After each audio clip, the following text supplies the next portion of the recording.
ನೀನು ನನ್ ಬ್ಲಡ್ ಅಲ್ಲಿ ಬಂದಿರೋದು. ನೀನ್ ಹೆಂಗ್ ನನ್ ಕರ್ಕಿ ಅಂತೀಯಾ? ನೀನ್ ಹೆಂಗ್ ಕರ್ಕಿ? ನೀನ್ ಅವ್ಳ ಬಟ್ಟೆ ಎತ್ತಲು ಕಣೋ, ಬಟ್ಟೆ ಕಿತ್ತು ಎತ್ತಲು ಕಣೋ. ನೀನ್ ಅಸಹ್ಯವಾಗಿ ಮಾತಾಡ್ಬೇಡ.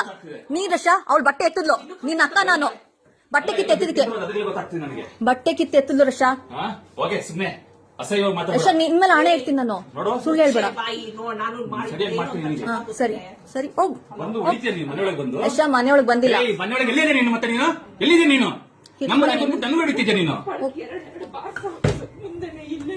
ಎರಡ ಏ ಸುಳ್ಳು ಹೊಡೆದಿರೋದು ಪ್ರೂಫ್ ಇದೆ, ಮಕ್ಕಳಲ್ಲಿ ಊದಿರೋದು. ಯಶಾ ಹೊಡೆದಿದ್ದೀನಿ ನಿನಗೆ.